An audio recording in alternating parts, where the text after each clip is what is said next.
Hello, everyone. Welcome to QME 2024.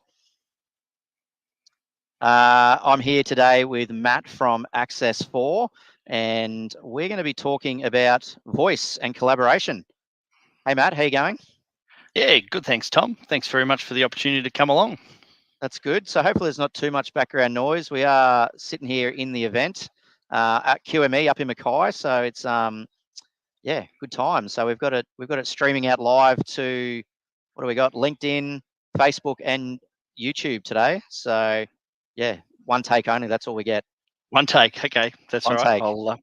I'll be good and keep the dad jokes at home. So Matt is from Access4 and he heads up the channel. He's a channel manager at Access4 who looks after all of us, including Wyntec. Yep. So Matt, give us a bit of background on how you ended up at Access4. Yeah, not a problem. So I'm a telecommunications voice veteran these days. Been in the voice business for about 25 years.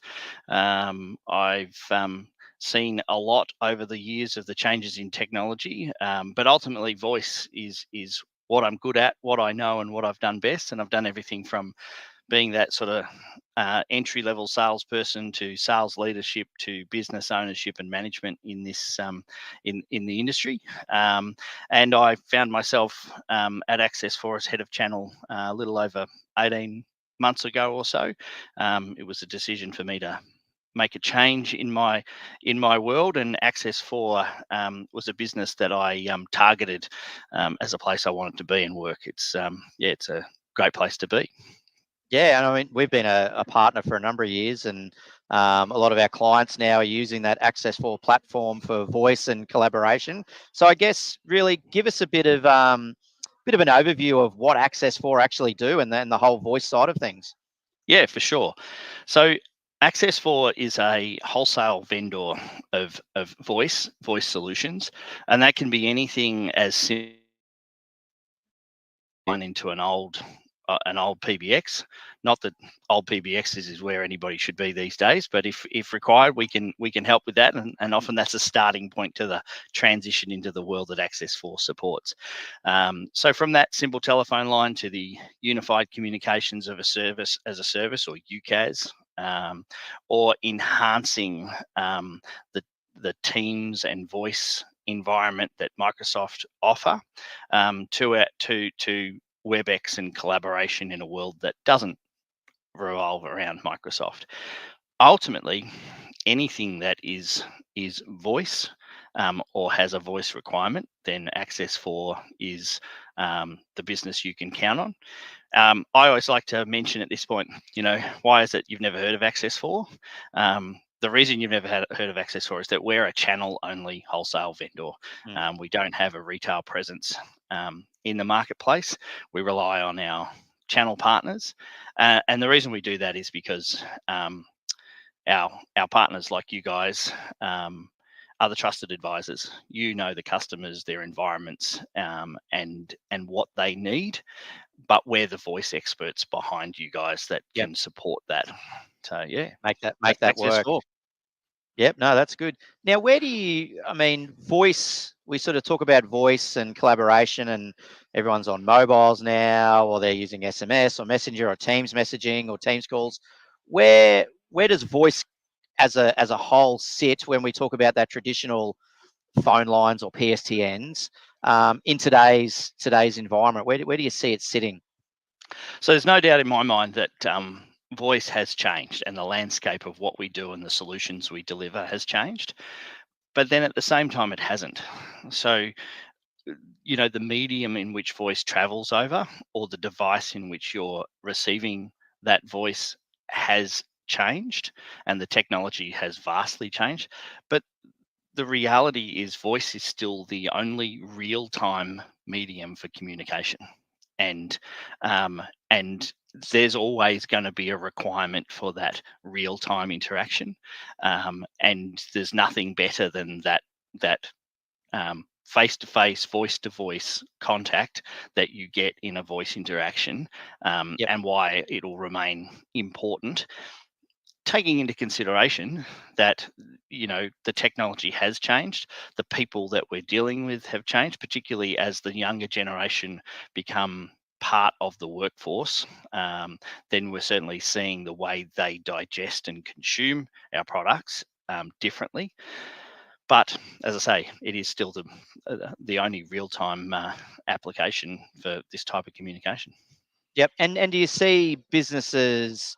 I mean, we see a lot of people transitioning to that mobile only sort of approach. I'll just use mobile numbers and things like that. Personally, I think you still want to have at a business level that single point, a phone number you can control and manage that you can give out to people. So if people leave, they don't stay with you forever. So if they're using their mobiles, there's risk there. Is that a trend that you're seeing more moving to that mobile, or people trying to hold on to that and wanting to implement that control with a fixed number, I guess? So it's still a very mixed marketplace, and to be honest, it's been that way for probably close to a decade as far as Yep. the mobile phone is concerned. And businesses are still struggling with this as a challenge point. And you know, there's a cost associated to delivering devices and mobile devices to employees that businesses don't want to bear. And given that we all have a mobile device in our hand, and we've got an entire generation that were born with one in their hand these days, it's a very personal device, and so Mm. using that for work purposes is an unusual scenario, if you like. But then to the digital native, um, they don't see that as a problem because they don't know a world without it. Without it. And then there's obviously business considerations to take into place. So like you say, how much intellectual property does a business build around a mobile number only to have it exit with Mm. someone? And so this is a challenge that business has to get around. So how do we solve that from a solutions perspective? Ultimately, you can have application-based services that run very native inside your mobile that allows the business to take control of the application, own the intellectual property attached to to a phone number or a To a fixed line number. number. You get all that enterprise functionality of telephony and phone systems, call routing, analytics passed through via an app. But to the end person, they still have their device and their mobile. They can use it for all of their normal personal needs, but are able to meet their business requirements just simply by having an application. Um, yeah, the other thing is there's also technology's changed a lot. You can have mobile-based numbers on landline type services, so that you can Okay. give the impression of a mobile business as well. So plenty of ways But that we still can. you still use it through that Access4 infrastructure rather than Correct. signing up to Telstra or Optus, whoever. Yep, that's exactly Yeah. right. Okay. Yeah, All right. yep. Yep. And that can be sometimes for um, businesses that are larger in scale but want to seem smaller and more personal by advertising a mobile number that is actually attached to the business. So Interesting. And that's an interesting topic there. I mean, traditionally you would have thought organizations are trying to look a little bit bigger than what they are. So they go with the 1300 or the 1800 number, which diverts to a mobile. So we're hiding the mobile. But that's an interesting concept I haven't heard of, where going larger but trying to make it more personal with that mobile look and feel, which makes a lot of sense. yeah, it's very interesting. I have very much enjoyed watching this world work in the marketplace where, yeah, as you say, that smaller business who wants to seem larger than they are use a telephony solution to create, one for sales and two for service and three for Mm. this and four for that, when ultimately they all go to the same person It all goes sitting to the in that same one. mobile number. Yeah. That's exactly right. But in this world where we are unifying communications and large businesses are moving on to one platform in the cloud. um, Mm. and you're at a mining event.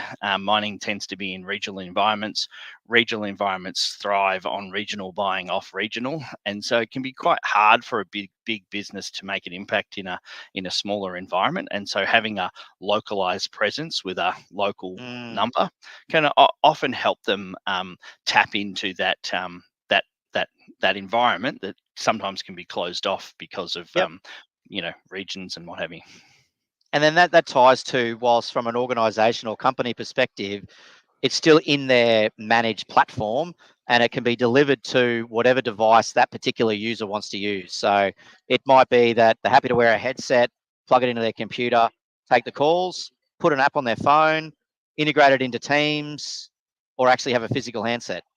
Exactly right. So all of the above is available to them, and Yep. also all of the enterprise routing that our platform delivers. So, if we need to take a call, queue a call, run it through an IVR, manage that call, send it off to a voicemail, have a different call flow or a different call route for a different day of the week. So all of the components that a enterprise business would require to manage calls and call flows, you can do that way. Can all be done, yeah. And then I suppose it gives that little bit of flexibility as well to the user or the organization around what's going to be the best way for that person to use that. I mean, we use Teams. We're fully integrated into Microsoft Teams using the Yep. Access4 platform, which is great. But I do know that we also use, there's some failover capability. So if Microsoft having an issue, we can use a soft phone or a physical phone to keep answering. So we've sort of Yep. diversified that risk as well by using multiple components in it. Absolutely. And I mean, look, you raise a good point talking about Teams and Microsoft Teams. That's a very strong vertical product set for Access4. The world has heavily embraced the Teams environment. It's funny. I often talk about a story I had when I was previous environment, 2020 March. Start to do the maths on what happened in March 2020, and We don't say the and C word anymore. no, that's exactly right. And one of my colleagues in the office said to me, "Oh, Matt, have you rung so and so?" And I go, "No, I haven't." And they said, "Oh, they rang in, and I sent you a message to give them a call." And I said, "Oh, well, I never got the message." And said, "Oh no, I sent it to you on."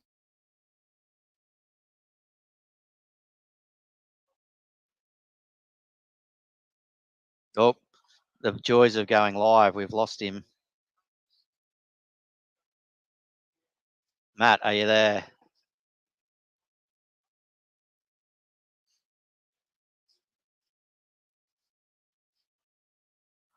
Oh, Live, interregional. Oh, we're back. we're back. There we go.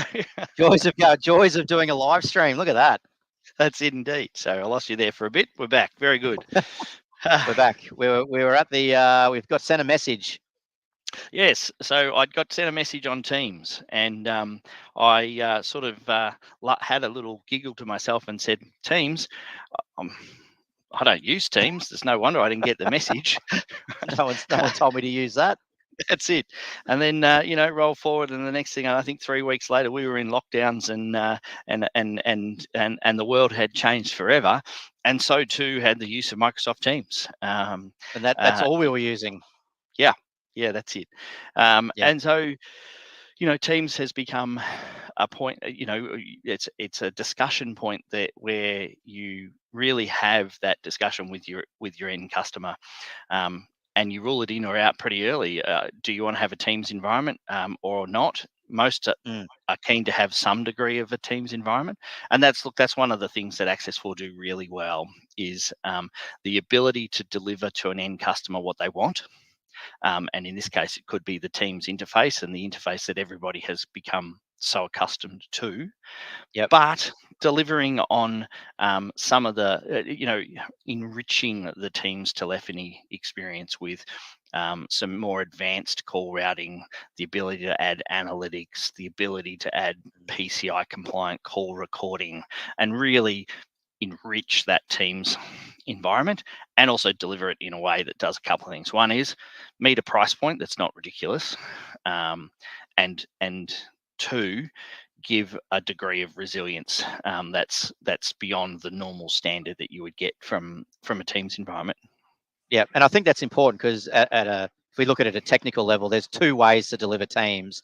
You can deliver Teams calling straight from Microsoft, essentially. So you have the Microsoft, it'll be still into the likes of Access4, but we're using essentially the entire Microsoft infrastructure to route the call, to do the IVR, to do all that. So that's That's one way. Whereas the other way is with the likes of Access4, where we can do all the call routing at a higher level, and then essentially the Teams client just becomes the interface, and that's where we get that diversification and ability to, if something happens in Microsoft, we can still take calls.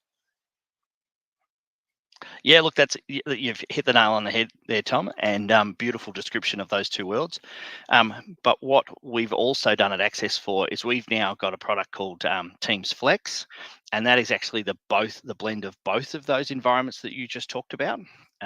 So we can offer a contended product on one side of to meet the needs of the back office environment, those that have low usage telephony, and then that per user multi-call functionality ability to queue to a small percentage. You often find, I see. Yeah. So you often Giving find them that that flexibility in the call function, because yeah, as you say, I think one thing we've found is you're either going one way or the other at times. that's it. And what we found is that a lot of businesses, everyone knows the 80-20 rule, right? And in this case, we find that same thing. 20% of your users are high end, need lots of telephony requirements, need the ability to have guaranteed dial tone, uptime, and resilience, and then 80% don't. And that, a few telephone lines over a mass of people is more than enough. And this is how we get the best of both worlds. So one, delivering the functionality; two, delivering the resilience to those that need it; and three, bottom line price point. Yeah, well, that's key. When we look at IT today and everything's a subscription. So we're going to add this, we're going to add that. Whereas under that sort of scenario, we can look to provide much more flexibility in how that cost is structured. Yeah, absolutely.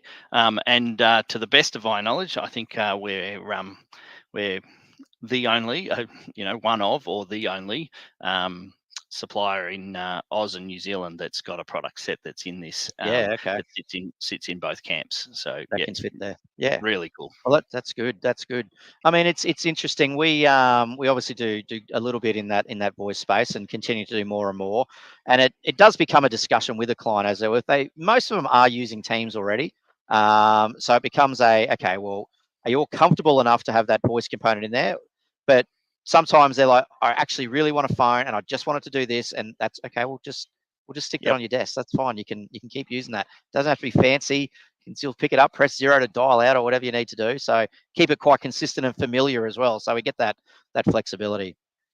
Yeah, absolutely. And I think the other thing is that diversity, that flexibility that's available in our platform and the endpoints also meet the challenges of that modern workplace. I know here at Access4, we're about 100 employees, and we've got remote workers, and we've got a different range of environment and what have you. But we've also got a massive diversity of age group between the 100 people that are in the business. Okay, and so the digital native who's quite happy to just work off a laptop with a headset, to those that are more comfortable and familiar with having a handset on their desk to make and receive a call, and all of the different components in between.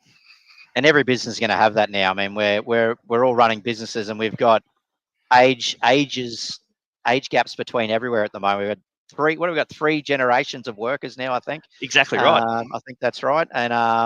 And they've all got their own sort of nuances of how they like to do things, how they've always done things. So, and I think voice tends to play into that as well. To your point, is some of the older generations just want a phone. The new guys, they want it on their mobile. They want to do it however they want to do it.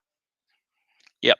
And as I say, our job is to enable that modern workplace, and make it easier on the decision makers and businesses to concentrate on what they do best, which is their business, getting the best out of their employees in an environment that works the best for them.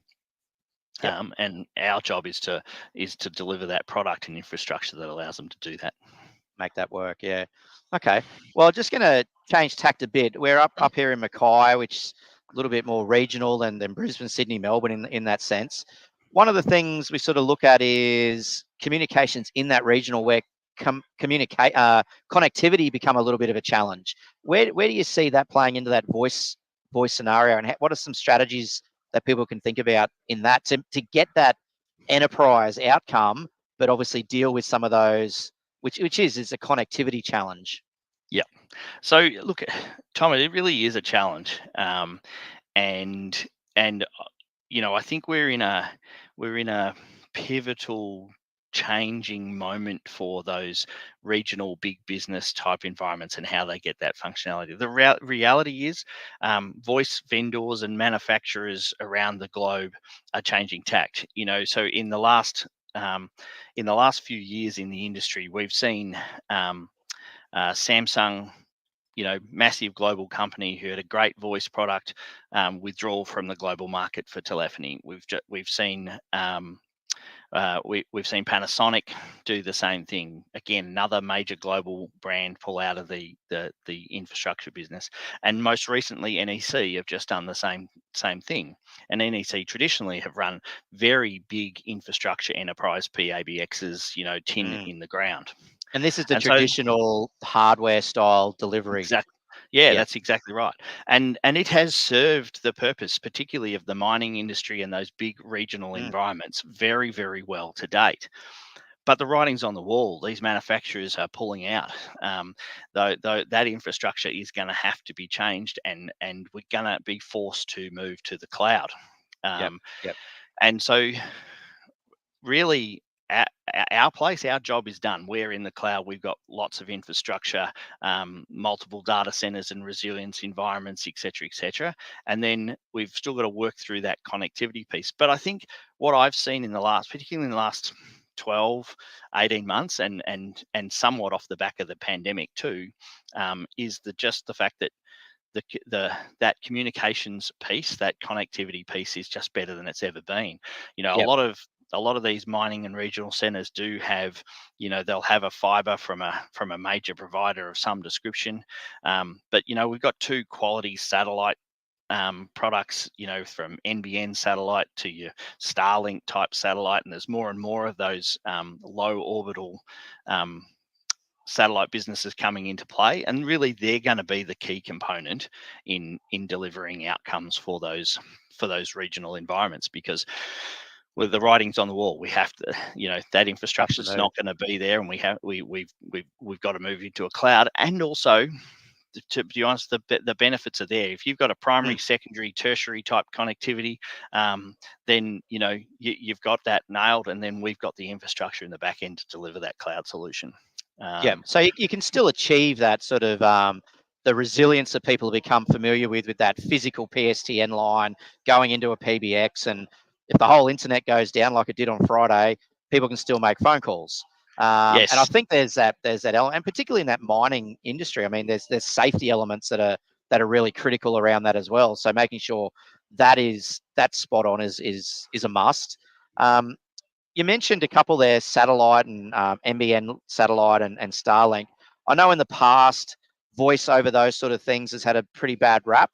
Where have we seen a lot of improvement in that space?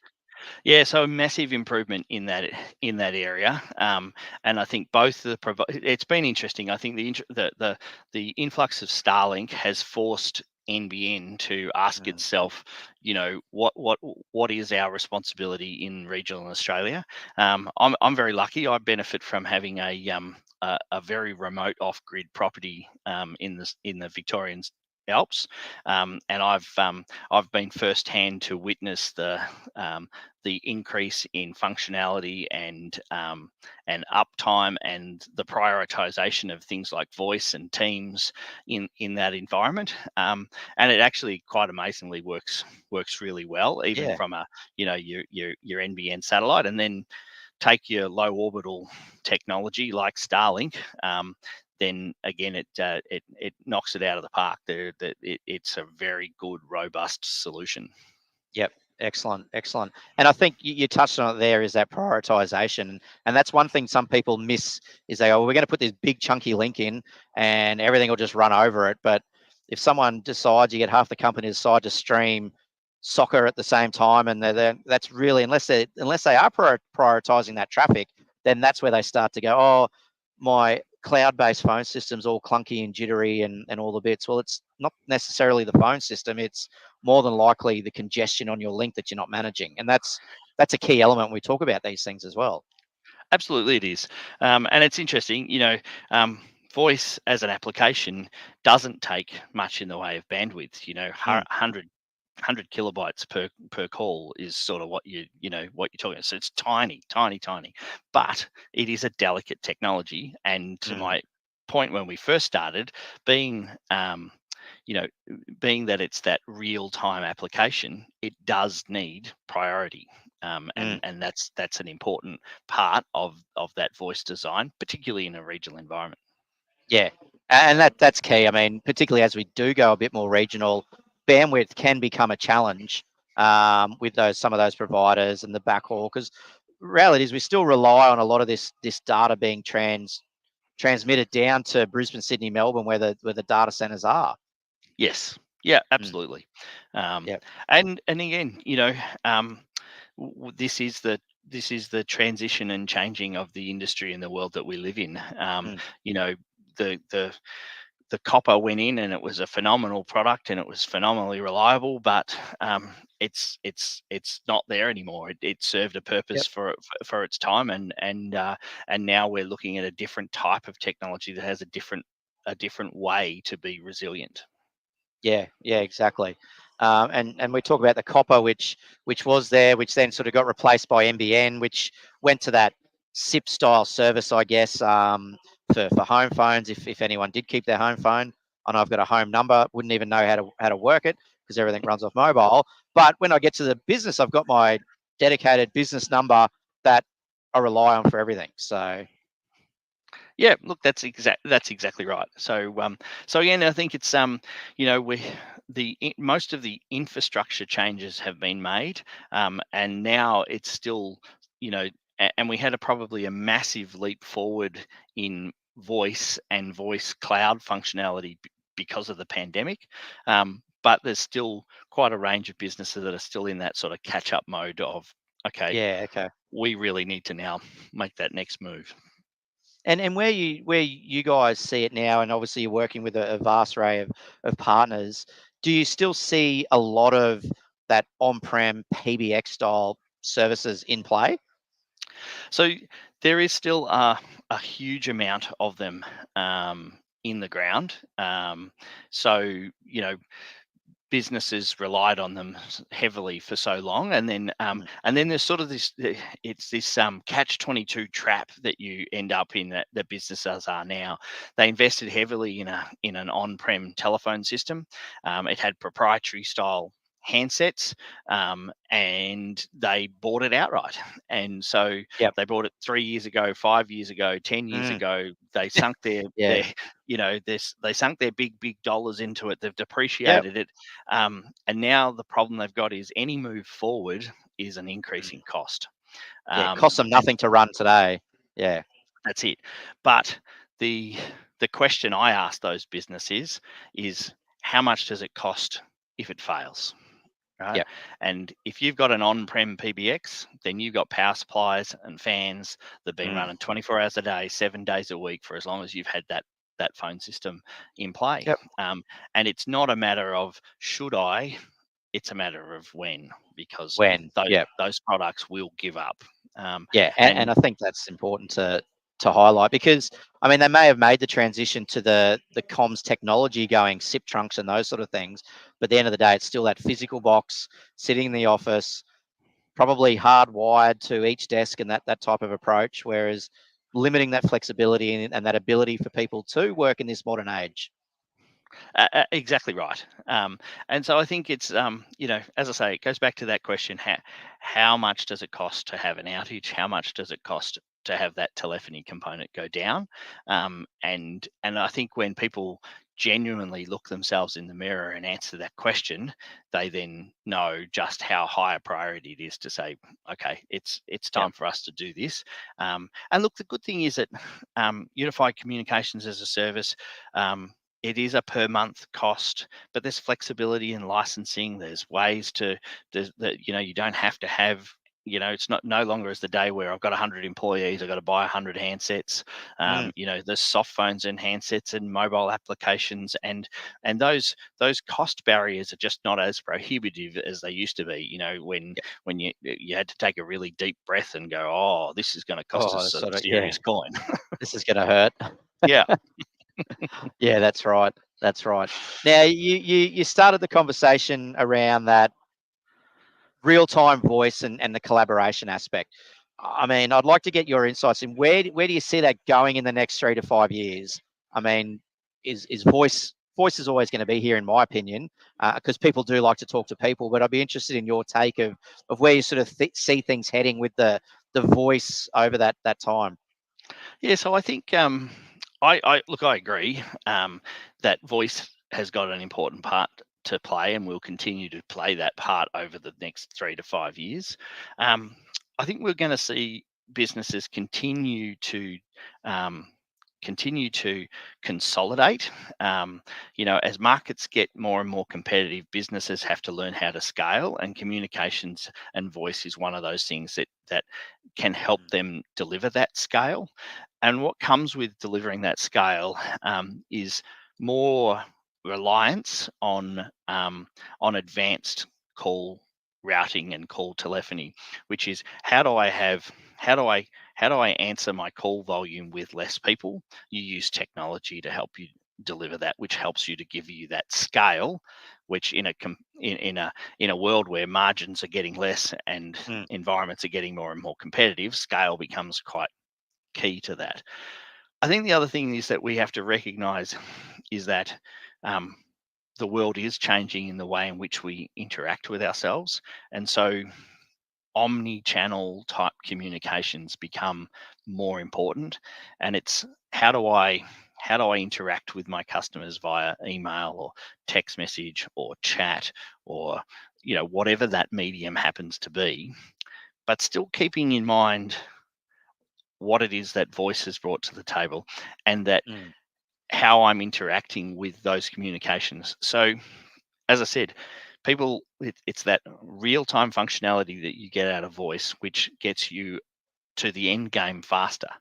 But the reality is people are going to send a text message and want a response. So you might have a person that's able to respond to a text message while they're on the phone to someone, or you might be having a set of emails queued because that's the way in which your customers are coming to you. All of those things is how I think the voice world is going to be. Is bringing the rules of voice to an omni-channel collection of products. Okay, excellent.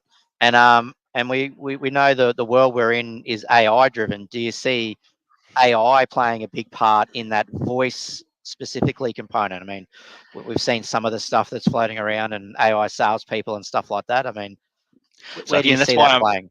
That's why I'm building that bunker in the Victorian Alps. Is for that.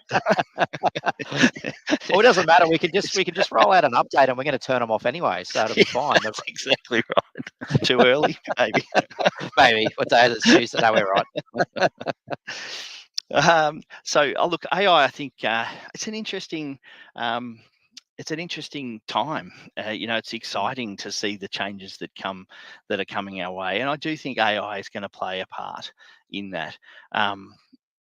Again, I think it's going to play that part around how do I cue that voice? How do I automate and scale? In that, if I know that of my 25 or 100 interactions I have with my customers, 25 of them are always going to be this canned response. Well, that's where AI can really kick in, right? Yep. And I think that really helps us. But again, getting back to that real-time communication, is AI going to take us to that next level of where, well, maybe. Yeah. Let's wait and see. I'm a bit that way. Look, I think I agree. It's here, and it's still. I mean, we've seen a lot of noise around that AI and lots of different things happening, but I think we're still very much in that infancy of where it's actually going to play out and how it's going to play out. but there's no doubt it will come, and we'll see it into, I don't know, front end call centers at some point, which are then picking up and redirecting to people who need to solve that problem. So yeah, it'll be interesting. Yeah. Look, I agree, Tom. I think that it will be an interesting time. I think the key there, which is like any technology or any technology business, is you don't close yourself off to it. It's about embracing that new tech and working out how you can make the most out of it, and what tools it can become, or what solutions it delivers and what problems it solves. Yep. No, well said. Well said, Matt. That's been an absolute pleasure. I think there's been a lot learnt, where voice and where it's really going to play out, and I agree 100% that it is. I think it's still so important in all aspects of business, to have that voice interaction. I mean, even the video conferencing side, which relies on the similar sort of technologies and whatnot there, but getting that right and being able to use that in your business is really important. Yep, that's exactly right, and it's been a good conversation. I've enjoyed that, Tom. So thanks for the opportunity to come along, and looking forward to helping you and your customers. No, pleasure. Thanks, Matt. All right, take care. See ya. All right.